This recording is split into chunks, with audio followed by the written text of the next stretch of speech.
Olá, corredores e corredoras, sejam muito bem-vindos a mais um episódio do podcast Quilômetro 41, o podcast do corredor amador. Meu nome é André Moraes, sou médico e corredor. Estou aqui com Murilo Groschitz, treinador de corrida e corredor, e hoje nós temos um convidado muito especial. Estamos com Sérgio Xavier Filho, que é jornalista esportivo, nem sempre foi assim, a gente vai falar isso durante a nossa conversa. Atualmente, vocês devem conhecê-lo dos comentários no Sport TV, onde ele é comentarista até hoje, e tem uma longa trajetória dentro do jornalismo, já passou inclusive já foi jornalista econômico, já trabalhou no estado de São Paulo, isto é, participou também da revista Placar e também começou a sua trajetória ali como jornalista esportivo falando do mundo da corrida, onde ele falou na revista Placar e trouxe, na verdade, a revista Runner's World Brasil, falando sobre corrida, uma revista totalmente dedicada, uma das pioneiras aí no nosso país. Além de tudo, assinou a coluna Correria no site do jornal Folha de São Paulo e tem vários livros dentro do mundo da corrida.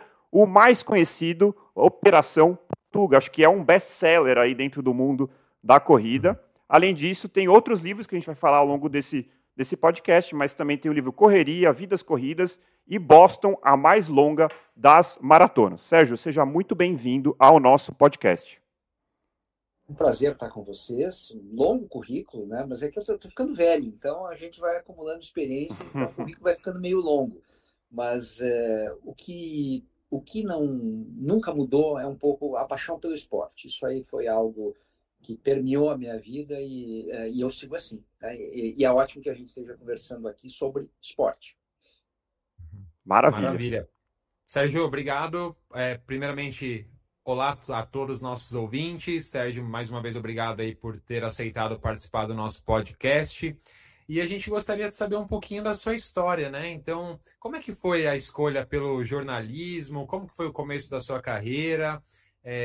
Como o André falou ali, não foi sempre jornalista esportivo. Como é que foi esse início de vida profissional para você? Começo, acho que como na minha geração isso era muito forte, hoje nem tanto, mas que é a paixão pelo futebol, né? Então, eu adorava futebol, gaúcho, né? Gremista. Então, a minha vida era em torno daquilo, era em torno do futebol, do Grêmio. E aí eu achei que o jornalismo esportivo era uma forma de eu ser feliz, né? Então, eu demorei um pouquinho para decidir. Meu pai era médico, então tinha um pouco de inspiração. Quero ser que nem meu pai, quero ser médico, né? No final das contas, e o meu pai sempre muito democrata, assim, né? Jamais fez qualquer força para que eu fizesse algo que eu não quisesse, né? E aí eu fui me encaminhando para o jornalismo esportivo, imaginando que eu ia ser jornalista esportivo. Só que aí eu passo no vestibular, faculdade. Quando eu me dou conta, já dentro da faculdade, que o que eu mais amava não era o jornalismo esportivo, e sim o jornalismo, né? Então eu tive uma grande paixão, que dura até hoje, pelo jornalismo, por contar histórias de qualquer natureza. E aí eu comecei minha vida, né? Comecei minha vida pegando as primeiras oportunidades que apareciam. Uma das primeiras foi fazer justamente jornalismo econômico. E fiz, abracei, tá tudo certo. Depois eu comecei a ampliar um pouco, fazer outras coisas, jornalismo político, né? Enfim, comportamento. E daqui a pouco caiu o esporte, né? Uns 10 anos depois do meu início de profissional, caiu pela primeira vez coisas de esporte. E aí eu comecei a me enredar de novo, né? Naquela minha primeira paixão anterior, né? E aí, de fato, eu nunca mais saí. Eu estou falando de 1993, por aí. Eu estava na Isto É. E aí me aparece ali o desafio de fazer o projeto da Copa do Mundo de 94 para a revista Isto É. Aí eu fiz, daqui a pouco veio a revista Placar. Aí na Placar eu vou me afundando mais nesse sentido, né? De esportes, muito futebol, mas não só futebol, apareciam outras coisas, né? Tênis, a gente pegou o fenômeno Guga, por exemplo, deu para fazer bastante coisa. E aí já dentro da editora Abril, aparece essa ideia de trazer a revista Runners para o Brasil. Eu já corria, e eu começo a correr para perder peso, como acho que a maioria das pessoas, né? É o negócio mais comum do mundo, né? E só que eu vi que a corrida me fazia muito bem, em vários sentidos, né? E eu já corria, não, eu posso fazer a revista Runners. Aí, de novo, né? Eu vou me aprofundando muito mais nesse universo e, de novo, não consigo sair disso. Muito legal. Legal. Sérgio, que ano você começou a correr e que ano que a revista Runner's World foi trazida para o Brasil? O projeto da Runners, ele começa em 2008. Tá. O correr é difícil precisar quando que eu comecei a correr, porque foram algumas fases. Por exemplo, Sim. eu lembro, ainda em Porto Alegre, quando eu tinha lá 20 anos, coisa e tal, também comecei a ganhar um pouquinho de peso, comecei a correr lá, né? Aí corri, perdi peso, beleza, aí venho para São Paulo, começo a trabalhar, ganho peso de novo, e aí teve um segundo surto, vamos dizer assim, né? Não dá mais, eu preciso fazer alguma coisa. Isso aí deve ter sido depois da Copa eu voltei da França muito pesado, né? Depois da Copa da França. Aí, não, eu vou correr de novo, coisa e tal. Aí eu começo a correr lá para o 98, 90, de novo, recomeço a correr, né? E nessa fase eu ainda tinha a minha pelada semanal, né? E aí eu começo a perceber que eu começo a voar na pelada, né? Porque eu tô com o condicionamento físico. E aí não largo a corrida. A partir daí eu nunca mais largo a corrida. Mas fica aquela coisa ainda de futebol mais corrida. Até o momento que um amigo me convida para participar da primeira prova. Né? Que eu só corria, fazia, né, os meus treinos ali. Eu já sei que essa prova não foi um 5K, né? Não. O que deveria ser, né? Essa já foi a primeira bobagem. Eu começo pela meia maratona, né? Porque o convite era esse, né? Vem correr comigo a meia maratona. Eu acho que dá. E fui, quebrei, meia maratona do Rio, tá. Aí eu acho que nós estamos falando de 2002, por aí, né? E a primeira maratona é Porto Alegre, 2003, 2004. Um desses anos. Não estou lembrado. Se você começou pela meia maratona, quebrou e continuou correndo, é porque realmente a corrida te picou. Porque a gente sempre fala aqui das pessoas que às vezes têm, quero correr uma meia maratona, uma maratona e tem uma experiência traumática e depois falam, nunca mais quero isso na minha vida. Não, e obviamente a minha primeira maratona também é uma maratona meio quebrada, né? Fiz lá 4 horas e 23 minutos, cansado, coisa e tal, né? Mas eu vi que, espera um pouquinho, eu não estava bem preparado, aí eu fui tentar a segunda e aí eu não parei mais, né? Percebeu que dava para melhorar, né? Que era uma questão de treino mesmo. Ainda que eu faço Porto Alegre 2004 e aí eu vou fazer a Disney, que aí eu acho que, se não me engano, 2006. Quando eu vou fazer a Disney, eu já estou achando assim, eu vou fazer abaixo de 4 horas, né? E eu quebro também de novo na Disney, faço 4 horas e 1 e fico muito decepcionado. Maratona não é para mim, né? Aí eu praticamente desisti de maratona. Não, eu vou correr meia eu tô correndo bem, é por aqui. Aí um amigo me convenceu, não, vamos correr a meia de Buenos Aires mais forte. Aí eu fui bem. E aí eu me empolguei com o projeto. E aí eu começo a fazer um treinamento um pouquinho melhor mesmo, né?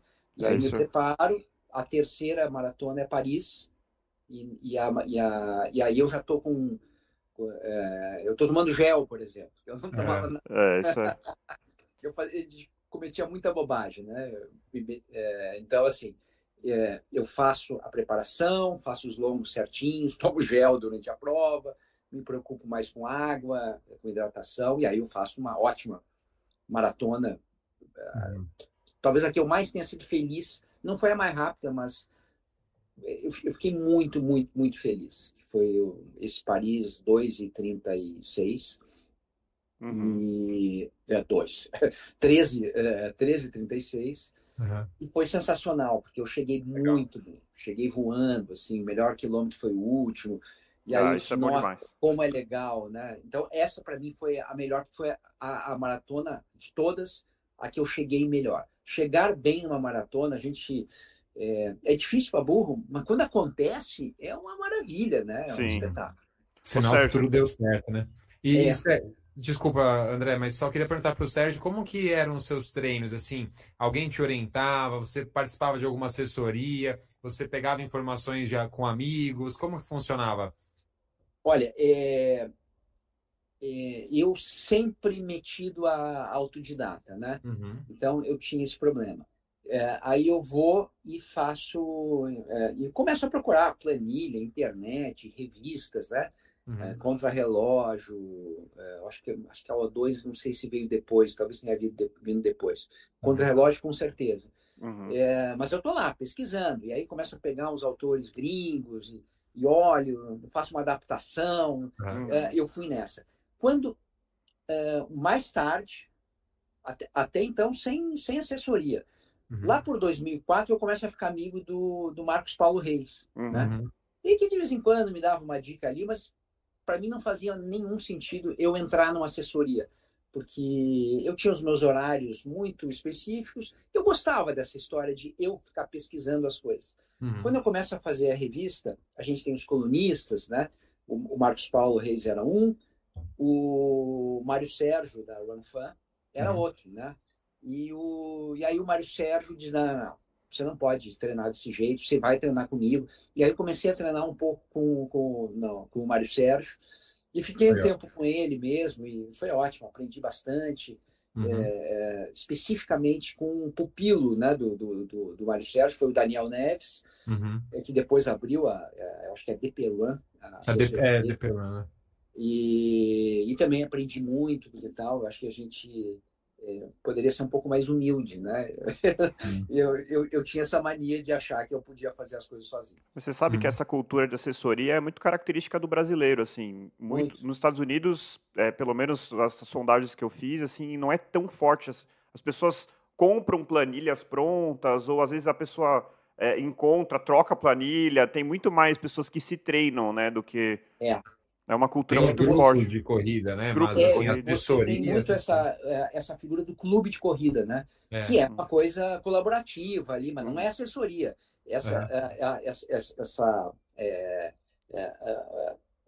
Esse ensinamento, né, vertical, né? O professor, o aluno, é uma coisa muito Brasil mesmo, né? E eu acho legal, acho que funciona bastante bem. Por que será, né? Por que será que no Brasil essa questão das assessorias de corrida deu tão certo, né? Outro dia eu fiquei refletindo sobre isso, inclusive lendo aqui Operação Portuga, que eu li de novo esses dias. Acho que tem um momento que é difícil o Sérgio até menciona essa questão das assessorias, né, que deram certo no Brasil. Eu não sei muito bem identificar Murilo, o porquê. Talvez a gente possa conversar de novo depois, porque por esses dias, essa semana, eu devo falar com uma turma que fez uma pesquisa sobre assessoria. E essa é uma inquietação minha sempre. Por que somos assim, né? Talvez a gente consiga ir um pouco mais adiante tendo uma pesquisa bem feita, parece que é o caso. Vamos ver. Bacana. Muito bom. Boa, obrigado. Muito bom. Ô, Sérgio, eu queria fazer o paralelo, assim, você falou de corrida e é nítido que ao longo da sua vida, a corrida, tanto no profissional ali, quanto na sua vida pessoal, a corrida foi ganhando espaço. Então, assim... Sim. Dito isso, eu queria entender assim, o que a corrida tem que te encanta, o que a corrida tem que ela foi galgando esse espaço dentro da sua profissão e dentro da sua vida? O que se destaca? Eu acho que, bom, primeiro que eu acho que a simplicidade da corrida é o negócio mais encantador, né? Porque eu adoro tênis, né? Sempre adorei ver tênis. Fui jogar um pouco mais tarde, então, até por conta disso, nunca fui um grande jogador, mas adoro o tênis, acho um super esporte, porque é meio estratégico, é um xadrez de bípedes, assim. Né? Com certeza, também adoro tênis. Consegue planejar uma jogada seguinte, planejar duas para frente, por aí vai, né? Maravilhoso. Mas como é difícil na vida prática você encaixar o tênis. Você tem que ter a quadra, você tem que ter o horário, você tem que ter o parceiro, você tem que ter se for ao ar livre, você tem que ter o tempo. É um esporte caro. É um esporte caro, né? E então, assim, isso também sempre me angustiou um pouco. De eu não conseguir fazer um ritmo de vida porque ele é quebrado, né? A corrida não tem isso, não existe. Não existe nenhum problema. Eu tenho uma vida bastante complexa, no sentido de eu não saber o que vai ser a minha semana que vem, né? Toda sexta-feira a Globo me manda uma escala do que vai acontecer no resto, na semana seguinte. Então, como é que eu vou marcar um tênis para quarta-feira se na próxima quarta-feira eu vou para o Rio fazer um programa, né?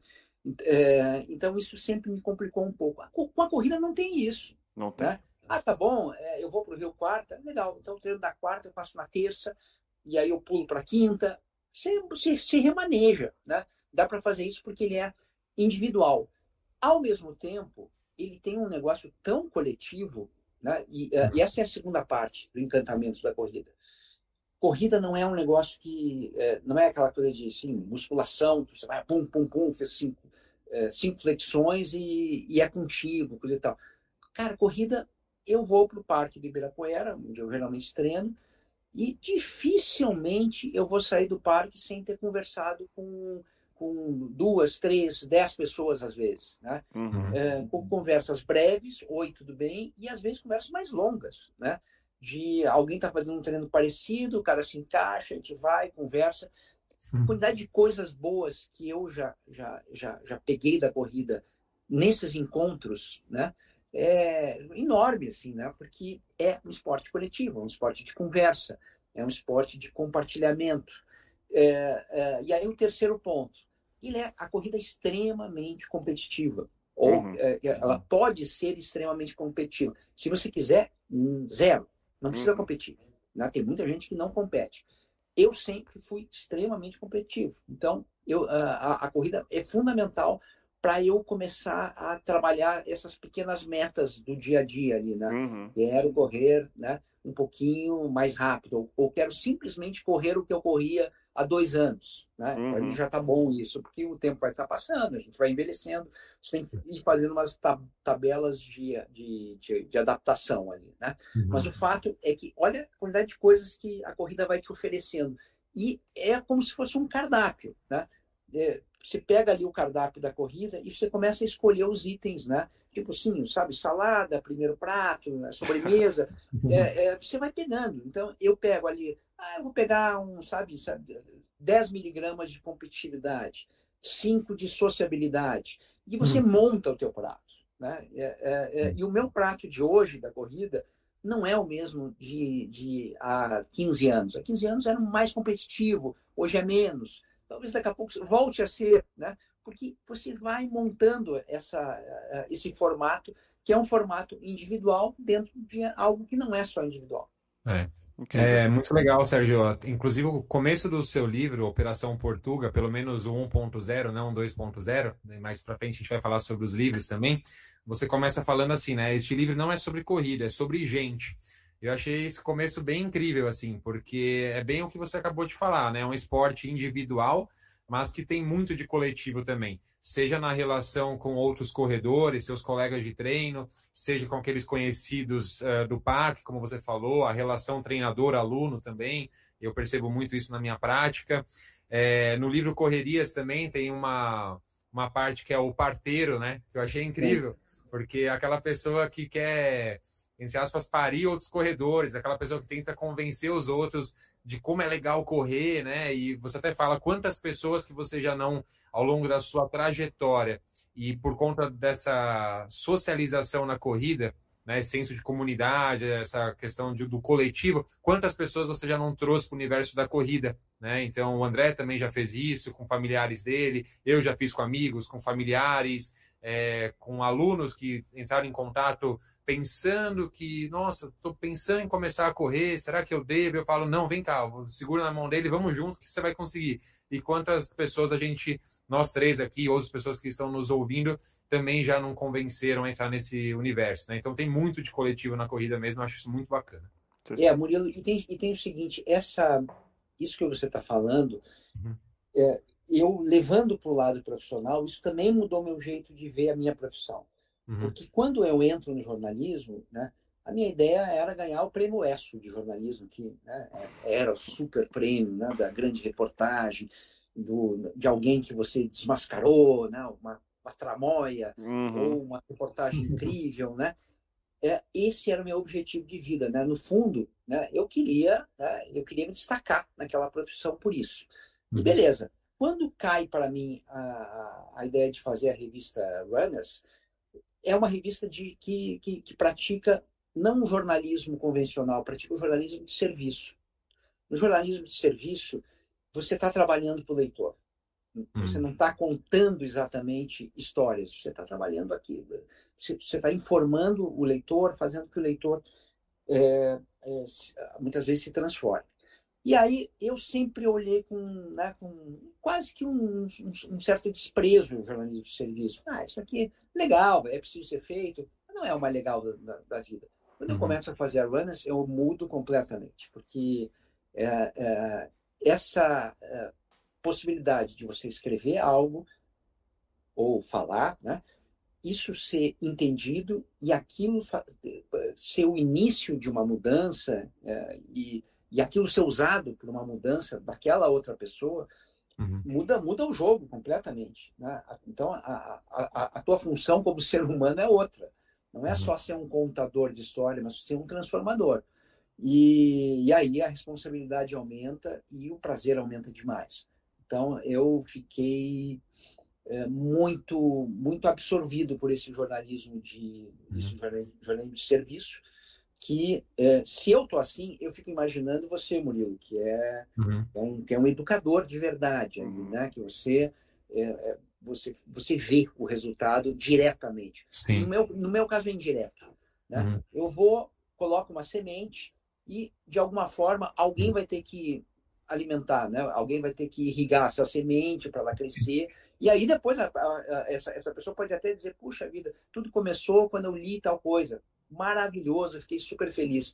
Mas não fui eu que transformei diretamente. Você transforma diretamente. Isso aí é um privilégio.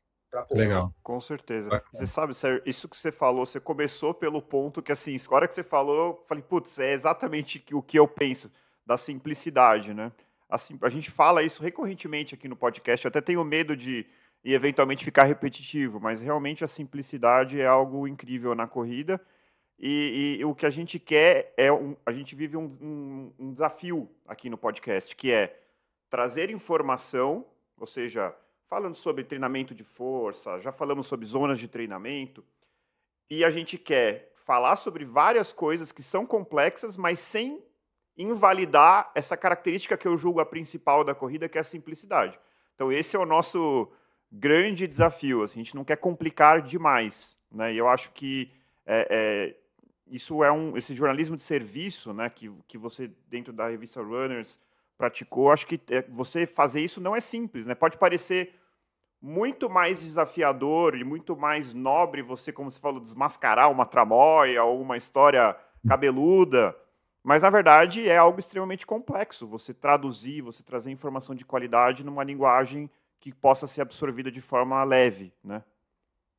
E assim, tem um aprendizado no como fazer isso, né?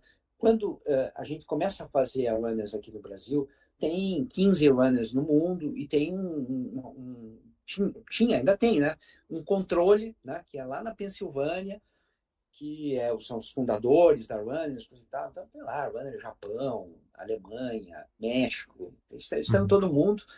E eles estão ali centralizando e dando as diretrizes gerais. E um negócio que me incomodava profundamente, que a gente fazia uma revista por mês, e das 12 capas, pelo menos umas 4 eram de perda de peso, né? Então, eles ficavam insistindo. A gente queria fazer uma manchete diferente, uma capa diferente. Não, peso a gente já falou no mês passado. E aí eles, não, mas tem que repetir, né? E eu demorei para entender também por que tinha que repetir, né? E tem a ver com isso que você está falando sobre simplicidade versus complexidade. A corrida, ela pode ser super complexa. Isso mesmo, zonas de treinamento, treino de força, pode ser tudo isso. E é. Só que o básico não é. O básico é botar um tênis, ter a disposição para começar e começar. Esse é o básico. E a revista, ela não era para o complexo, era para o simples. Então, de uma certa forma, funcionava assim. Eles colocavam, a gente colocava na capa, revista Runners, de agosto, perca 4 quilos em 2 meses, etc. Né? Ou em um mês, o que fosse. Né? E alguém que nunca tinha corrido, ou que tinha largado a corrida, passou, olhou, puxa, eu preciso perder 4 quilos em um mês. Né? E vai e compra a corrida, e compra a revista. O cara compra a revista com aquela pegadinha, né? Só que lá dentro, eu estou falando de treino de força, eu estou falando de zona de treinamento, eu estou falando de nutrição, eu estou falando de um monte. Foi o gancho, né? Foi o gancho para ele comprar. Hoje seria o clickbait, né? Que é a isca do clique, assim. Mas é o clickbait do bem, isso, né? Porque, não, exato, Porque geralmente o clickbait é pro mal, né? Exato. É uma sacanagem, né? O cara te traz para uma zona meio ali de infernal, né? A gente não, a gente está propondo outra coisa, a gente está propondo cura, a gente está propondo melhora de vida, a gente está propondo sanidade mental. A proposta é ótima. Só que você tem que fazer o cara entrar na tua lojinha, né? No momento que ele entra na tua lojinha, você tranca a porta e não deixa ele sair. E o cara não sai. Porque, como a gente está vendo nessa nossa conversa 3 aqui, nós somos uma seita, né? A gente tem todo o comportamento de seita, né? Aliás, a gente às vezes tem que tomar cuidado para não ser chato demais, né? Sim. Às vezes junta 2, 3 corredores numa mesa de 8 e não sei o quê, e o pace, a maratona, e daqui a pouco a gente vira uns malas, né? Uns caras chatos pra cacete. Coitado de quem não corre ali na mesa, né? Exato, né? Mas somos uma seita.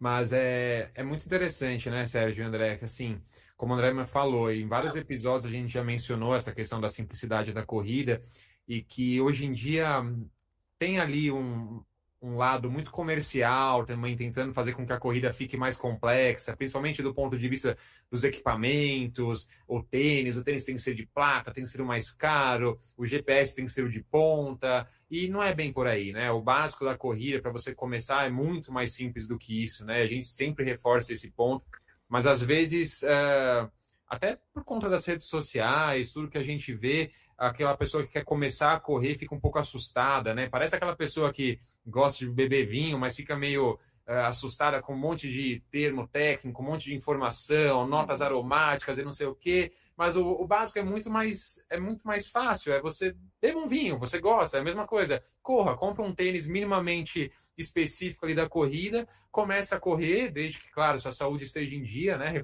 Reforçamos isso aqui, mas é muito mais simples, né? Do que parece. Então a gente tem que tomar esse cuidado para sempre trazer novamente ali esse lado da simplicidade. E com a ressalva desculpe interromper, mas com a ressalva de que não tem problema nenhum você ter o seu tênis de placa. Também Exato. A gente não precisa dizer que o equipamento é um vilão. Não é. Ele só não é uma condição para começar a correr. Exatamente. E você não vai ser melhor ou pior por conta disso, né? Você não vai ser um corredor pior porque você não tem um tênis de placa, você não vai ser um corredor pior porque, de repente, você não tem ali recursos financeiros para completar as majors, né? Então, assim, pode ser muito mais tranquilo do que isso. E aí, um outro ponto que eu queria falar, que, assim, a Runner's World foi trazida ao Brasil em 2010 e eu fui um grande leitor de Runner's World quando eu comecei minha faculdade em 2013, né? E eu comecei a correr em 2007. E fui totalmente autodidata também no meu início. Então, assim, eu fiz minha primeira maratona prescrevendo meus próprios treinos, né? Sem ajuda nenhuma. E lendo revistas. E a Runner's World foi uma grande referência para mim. Então, assim, tenho muito que agradecer ao Sérgio, à equipe ali porque, assim, numa época que a gente não tinha tantas informações no YouTube, rede social, acho que na época era o Facebook, também nem tinha tanta coisa a respeito de corrida. Então, realmente, as revistas eram o nosso grande porto seguro, nossa fonte de informações, onde a gente confiava. Então, realmente, foi muito legal isso na minha vida, assim, sabe? Poder contar com essas revistas aí. E tem um detalhe que você está falando, e eu comecei a lembrar de uma história. Acho que foi a primeira vez que eu fui lá para Pensilvânia, Pensilvânia, depois Nova York, que também tinha, né, a sede da Runners. Era ali, tinha um fim de semana e ia ter uma corrida no Central Park, né? A gente não tinha entendido muito bem o que era a tal da corrida. Era uma corrida, né? 5K, né? E aí, não, uma corrida, né? E não era bem uma corrida, era um treinão, né? E aí, no treinão, foi o cara que ia dar o treinão era um dos colunistas, consultores da revista, né? Que era o Bart Yasso, né? Que é um treinador famoso, tem até um treino muito famoso dele, que é o como é que chama? Acho que é o Yasso 800, o negócio do gênero, que é uma metodologia. É uma metodologia que serve para você se medir, para ver como é que você está para a maratona, né? Bem interessante, bem interessante. Bom, e aí o Bart estava lá, né? E fez lá uma palestra, coisa e tal. Nós fomos dar uma voltinha com ele no Central Park, etc. Depois fomos lá para uma loja de corrida, café da manhã, tarará, e ele veio falar sobre a corrida. E era super interessante, porque o cara era, teoricamente, um super treinador complexo, e na conversa com a gente, né, ele diz o seguinte: não, correr é simples demais. A pessoa fica inventando, coisa e tal, mas, olha, correr 3 vezes por semana. Né? É só o que você precisa mesmo, básico, é 3 vezes. Você tem que fazer um treino longo, um treino intervalado e um treino de ritmo. Se puder botar mais um outro treino, tá ótimo. Então, assim, era o cara que tinha a perfeita noção do que era o mercado mesmo, né? E é isso, porque tem gente que você não pode oferecer muita complexidade, porque o cara quer a simplicidade, né? Então, o que você tem que oferecer básico é a simplicidade. Como é que faz? Quer se aprofundar? Beleza, vem comigo, que eu vou te levar na outra salinha, né? Que aí tem as coisas mais complexas, né? Mas a primeira salinha tem que ser uma sala simples, tem que ser uma sala inclusiva, né? Quanta gente que você vê que está por aí, acima do peso, sedentária, o cara está se complicando, né, para a vida futura, que poderia ter, se alguém pegasse a mão e levasse, escuta, vamos correr um pouco? Né? Não precisa correr muito, mas vamos sair da poltrona. É isso que a gente tem que fazer. Né? É o feijão com arroz bem feito. Exatamente. Oferecer. Depois a gente oferece outras coisas também, tá? Porque é legal. Né? Dá para fazer cada prato maravilhoso, mas o feijão com arroz tem que sair. Depois a gente começa a falar de prova, começa a falar de... exato. Depois a gente vai para universos mais... Eu gostei muito da analogia com o cardápio, né? Então, vai ter quem quer o menu de 7 passos, quem quer o prato executivo da corrida. Tá tudo certo. Exatamente, mas tem que ter o cardápio. E tem o cardápio. Esse cardápio existe mesmo, né? Ele não é uma invenção. Ele já está aí. Já tem, e os itens mais simples já estão disponíveis mesmo. Muito bom. Ô, Sérgio, queria começar a falar dos livros, e eu queria começar falando acho que o primeiro, né? Foi o primeiro livro que você escreveu sobre... Foi. E acredito que seja o mais conhecido, né? O Operação Portuga. E eu achei muito interessante, veja se a minha impressão está correta. Dentro ali do seu jornalismo informativo e esse desejo por contar uma história, eu acho que você canalizou talvez esse lado mais contador de histórias para os livros. Ou não foi bem isso, assim? Porque, assim, eu percebi, lendo esse livro, como ele é... Você pega e você não quer largar. É uma coisa, assim, realmente... A narrativa é muito cativante, os personagens são muito cativantes, e isso requer uma habilidade, uma capacidade de contar uma história de um jeito agradável, de um jeito interessante, que não é tão comum, assim. Como é que foi esse processo de começar a escrever livros de corrida? Eu acho assim, tem um componente que eu trabalho com ele comentando futebol diariamente, e que eu tenho que ter muito cuidado ao falar, porque muita gente fica magoada com isso quando eu falo. Sorte. A sorte está aí. Né? Então, assim, no esporte você pode fazer tudo muito certo e você pode perder o jogo. Né? E o contrário também. Né? Você faz tudo errado e ganha. Né? Eu acho que na vida é isso também. Tem muito o componente, tá bom, não vamos chamar de sorte, vamos chamar de aleatório, né? Essa história do Portuga, ela cai de um jeito completamente aleatório, aparece na minha frente. Porque não era uma história pronta, né? Ninguém sabia que essa história estava pronta, nem eu, né? E eu só fui ver que essa história estava pronta depois que eu já tinha começado. Porque eu vou descobrindo, porque o Operação Portugal é uma reportagem, né? Uma reportagem que tem 5 personagens que as vidas se cruzam e que os episódios vão unindo e separando eles. E essa história do Operação Portuga, que realmente não envolve só corrida, até mistura outros esportes, tem hipismo, por exemplo, no meio, tem paraquedismo, tem o esqui, né? Como o duelo, né? Que foi né? atleta olímpico. E eu pego a primeira história, aí eu conto ela no blog, porque eu vi que era uma historinha bem legal, coisa e tal. Daqui a pouco vem a segunda história, eu também conto no blog. E quando vem a terceira, que é a melhor, que já as coisas já começam a se amarrar, eu parei. Não, para um pouquinho. Aqui tem algo um pouquinho maior do que eu ficar contando essa história picada, né? Aí eu acho que tem uma história, acho que tem um livro aqui, né? Mas eu não sabia muito bem como é que seria o livro ainda. E eu resolvo começar a escrever, né? Mas antes de começar a escrever, eu preciso, como é que eu vou organizar essa história, né? E aí, de novo, é a corrida nos ajudando, né? Aí um dia eu vou correr no parque, né? E começo a pensar na organização, chego e se eu não contasse cronologicamente? Se eu separasse os personagens e colocasse as histórias cronológicas no meio dos capítulos dos personagens? Pode funcionar.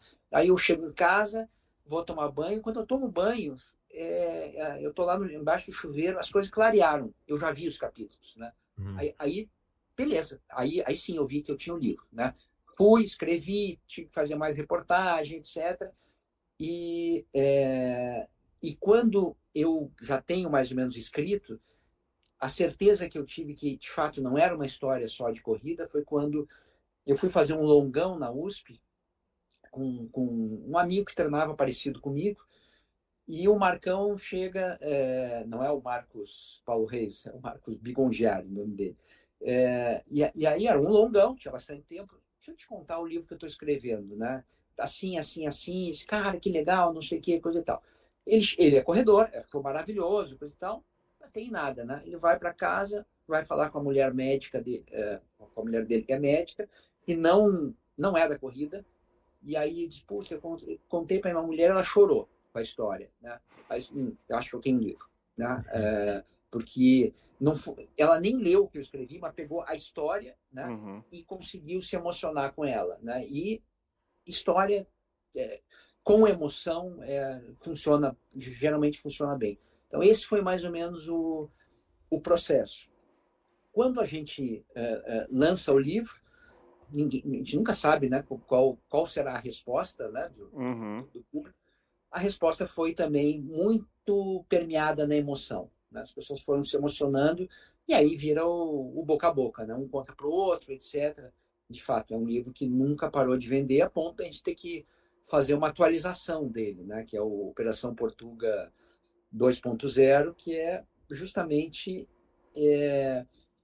os últimos 13 anos, né? Que separaram de 2010 para 2023, que a gente fez o segundo. A gente reconta a vida dos personagens nesses 13 anos. Tem os 5 capítulos adicionais ali no final. Essa é a história. Muito legal. E, Sérgio, você começou a descobrir a história ali do Desafio Portuga. Foi num café, não foi? Você foi convidado para um treino, e aí o Marcos Paulo convidou você para tomar um café da manhã com ele, com alguns atletas, e aí que você começou a ficar sabendo. E Isso. aí, conta pra gente também como que foi depois, porque você fez, assim, centenas de entrevistas, né? Teve gente que se entrevistou mais de 10 vezes, aí veio todo o seu lado jornalista, né? E se você quiser também fazer um breve, digamos assim, um pitch aí, de 30 segundos, 1 minuto, por que as pessoas devem ler esse livro, né? Sem spoilers, é claro, mas por que conta um pouquinho do enredo desse livro aí pra gente. Bom, foi isso mesmo, era um treinão num sábado, o Marcos Paulo me convidou, eu fui, treinei, tinha lá um café da manhã e mesas diferentes ali. Numa das mesas eu caí na mesa do Guto, que eu não conhecia. E aí o Guto, né, cara magrinho, começa, não, eu não posso comer esse pão porque eu estou muito gordo, não sei o quê. Como assim? Não sei o quê. Não, tem o desafio do Portuga, né? Que era tentar buscar o tempo do Amílcar Lopes Júnior, o Portuga, que era um chato da assessoria do Marcos Paulo, né? Que vivia, né, tirando sarro dele, porque ele não cumpria, digamos, as recomendações do Marcos Paulo, e mesmo assim fazia uma maratona em 2 horas e 43 minutos. E o Marcos Paulo se encheu disso e resolve fazer, né, o tal do desafio. Daquele jeitão Marcos Paulo, né? Exato. Ele tinha uns maratonistas de 2h46, 2h48, pegou 3 deles, né? Bom, um desses aqui tem chance de buscar, não sei qual, coisa e tal, e botou os 3 para treinar e começa o desafio. E é interessante, né? Porque os 3 eram muito competitivos, os 3 gostavam de fazer as coisas sozinhos, né? Sem compartilhar, né? Então, na competição mesmo, né? E a coisa vai andando e poderia ser uma história assim, digamos assim, muito específica de um grupo de corrida, de gente de classe alta, né? Não tinha ninguém de classe baixa ali. Podia não ter graça nenhuma. Aí, no meio do caminho, acontece, e essa a gente não pode falar muito, né? Acontece uma tragédia com um amigo deles, né? E essa tragédia, ela começa a conectar de uma outra forma esses desafiantes. E nesse desafio começa a aflorar também a parte mais humana deles, todos.